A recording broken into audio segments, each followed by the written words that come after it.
Olá, turma do segundo ano, tudo bem? Nessa aula nós vamos falar um pouco sobre prosa romântica brasileira. Os romances, eles narravam no início histórias medievais que falavam sobre a formação dos povos europeus.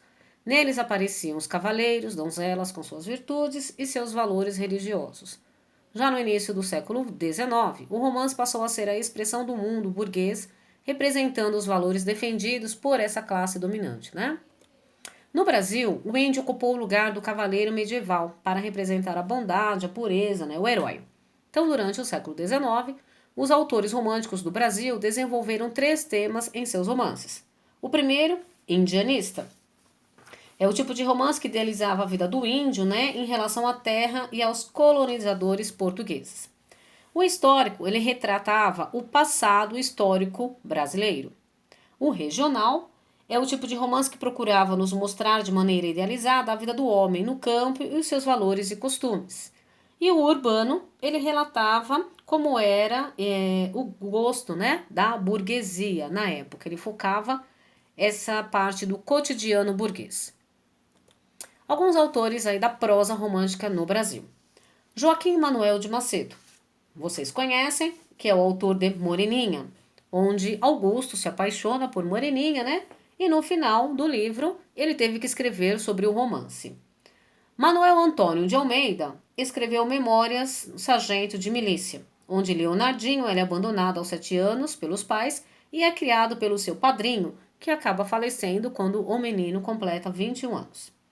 José de Alencar, autor de O Guarani, fala sobre o amor de Peri, um indígena que se apaixona pela portuguesa Cecília. E também Iracema, índia da tribo Tabajara, que se apaixona por Martim, um português. Visconde de Taunay escreveu Inocência, órfão de mãe, criada pelo pai, que era muito turrão, e a obriga a casar com Manecão, tá? Mas ela acaba se apaixonando por Cirilo, e aí acontece uma grande tragédia, né? Bernardo Guimarães escreveu A Escrava Isaura, tá? Como vocês já devem saber da história, ela defendia os escravos, né? Era considerada uma escrava branca. E Franklin Távora escreveu Matuto, que fala sobre o conflito dos mascates e nobres no período Brasil Colônia em Pernambuco. Essas obras que eu citei desses autores são algumas que se destacaram, ok? Não são as mais famosas deles. Também tem outras obras, tá? O teatro romântico no Brasil desenvolveu-se durante o século XIX com o romantismo.